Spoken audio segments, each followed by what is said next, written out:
Que se passe-t-il quand on met accidentellement la main dans un accélérateur de particules? Une question peu agréable qui a malheureusement trouvé une réponse tragique au Vietnam lors de l'inconcevable incident de Hanoï. Reste absolument avec nous jusqu'à la fin, car tout dans cette histoire folle va vous époustoufler et nous allons également regarder des enregistrements originaux. Ça va vraiment devenir fou, c'est promis. Bienvenue les amis.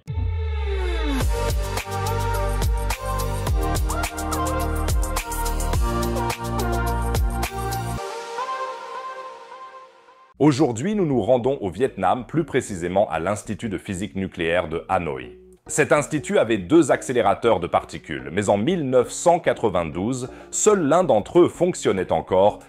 Un cadeau de l'Union soviétique de 1982, le soi-disant microton MT-17, était un modèle expérimental et le mode d'emploi n'était disponible qu'en russe. Cela ne semble pas vraiment être des conditions optimales pour un fonctionnement sûr, n'est-ce pas ? Le 17 novembre 1992, une équipe de recherche dirigée par le directeur de l'Institut Chan Duc Thiep, et je m'excuse pour ma prononciation vietnamienne, a réalisé des expériences avec l'accélérateur. Ils irradiaient des échantillons d'or avec des rayons X que l'accélérateur produisait en envoyant des électrons sur une cible de tungstène, c'est-à-dire une plaque de tungstène utilisée comme cible pour les particules. En fait, il existait un système permettant d'échanger les échantillons à distance par air comprimé. Mais comme le premier échantillon devait être changé au bout d'1 heure, il a été décidé de le remplacer manuellement. Une décision désastreuse. Après avoir changé le premier échantillon, l'équipe a placé le deuxième échantillon dans la salle d'irradiation et s'est ensuite dirigée vers la salle de contrôle. Mais le directeur a encore demandé à une assistante du savon pour se laver les mains et celle-ci a dit à l'opérateur dans la salle de contrôle, en passant, que l'expérience était prête et que l'accélérateur pouvait être mis en marche. Mais au lieu de se rendre au lavabo pour se laver les mains, le directeur est retourné dans la salle d'irradiation pour corriger une nouvelle fois la position de l'échantillon. Il l'a ajusté plusieurs fois avec des blocs de cire, les mains à quelques centimètres du tungstène. Sans le savoir, il se trouvait déjà à ce moment-là dans le faisceau de l'accélérateur allumé. L'assistante remarqua alors que le directeur n'était pas dehors au lavabo et l'appela. En l'absence de réponse, elle courut vers la salle d'irradiation et trouva la porte ouverte. Elle appela à nouveau, mais le bruit des générateurs et des climatiseurs était trop fort. Paniquée, elle a alors couru vers la salle de contrôle et a demandé à l'opérateur d'éteindre l'accélérateur immédiatement. Lorsqu'elle a dit au directeur qu'il était resté plusieurs minutes dans le faisceau allumé, celui-ci est devenu très silencieux. Et ici, nous arrivons à la question passionnante. Que fait un accélérateur de particules? Avec les tissus humains, les accélérateurs de particules amènent des particules chargées comme les électrons à presque la vitesse de la lumière. Les accélérateurs de particules permettent aux particules chargées comme les électrons d'atteindre une vitesse proche de celle de la lumière. Tout le monde connaît la formule E égale mc carré, mais peu de gens savent que ce n'est qu'une version simplifiée. La formule complète est E carré est égal à m carré fois c O4 plus p carré fois c carré.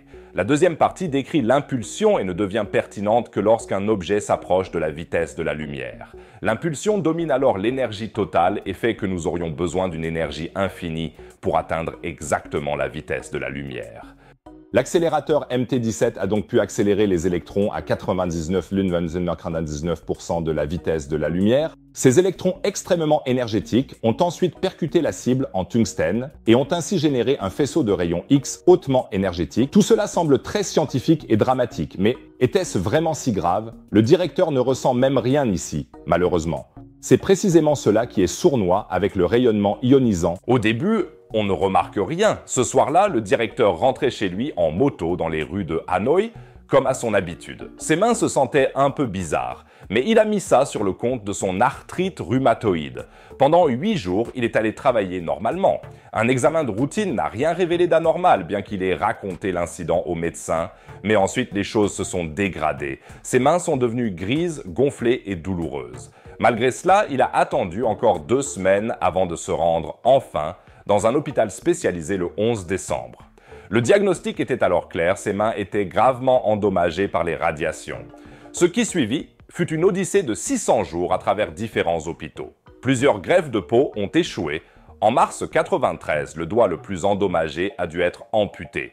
Le doigt a ensuite été envoyé dans un laboratoire de biophysique à Moscou à des fins de recherche. Une décision macabre, mais en quelque sorte importante car on n'a pas souvent l'occasion d'étudier des tissus humains endommagés par les radiations. 159 jours après l'accident, le directeur a été transféré dans un hôpital à Paris. Là, un autre doigt a été amputé et la main droite a été opérée pour être cousue dans le ventre du directeur dans l'espoir de prévenir une infection, d'encourager la croissance des tissus et finalement de sauver la main. Malheureusement, la tentative a échoué. Et le 9 juillet 1993, la main droite entière a dû être amputée au niveau du poignet. La main gauche semblait d'abord se rétablir, mais en octobre, la nécrose est revenue. Le 4e et le 5e doigt ont également dû être amputés. Et après 600 jours, le directeur a finalement été libéré de l'hôpital avec seulement une main partiellement fonctionnelle. Une histoire vraiment tragique qui soulève inévitablement la question « Comment cela a-t-il pu arriver ?» Les enquêtes de l'Agence internationale de l'énergie atomique, AIEA, ont révélé de nombreuses lacunes graves en matière de sécurité. L'Institut ne disposait d'aucun personnel formé à la protection contre les radiations. Il n'y avait pas de système de sécurité automatique qui aurait empêché l'accélérateur de s'allumer avec la porte ouverte.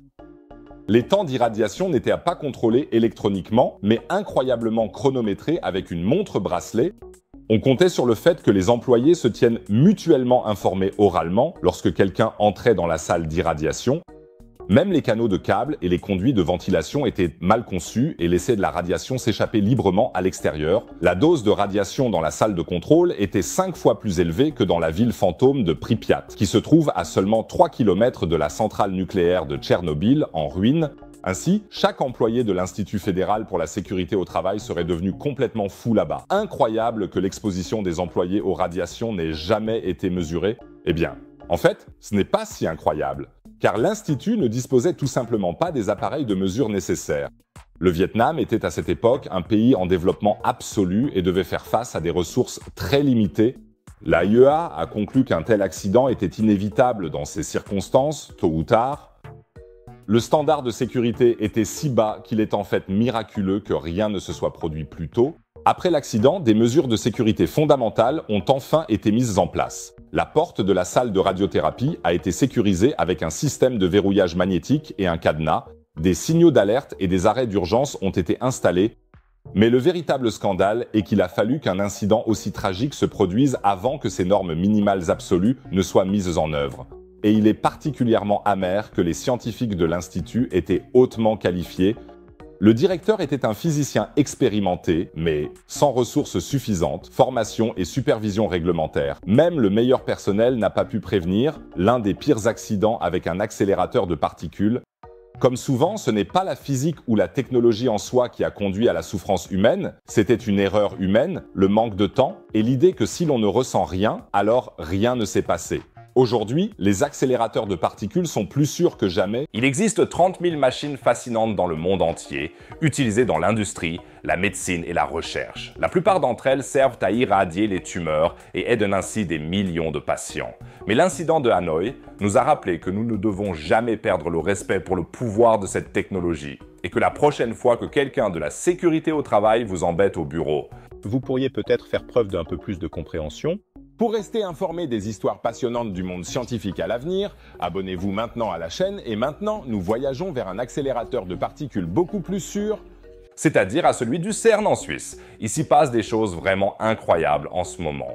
Certains parlent déjà de la découverte d'une toute nouvelle physique. Pour tout savoir sur les percées révolutionnaires du CERN, regarde la vidéo en haut à droite. N'hésite pas à y jeter un coup d'œil. Et si tu veux soutenir la chaîne, n'hésite pas à regarder les autres vidéos, il y a encore beaucoup de sujets passionnants. Sinon, je te dis à la prochaine vidéo. Bonne chance à tous.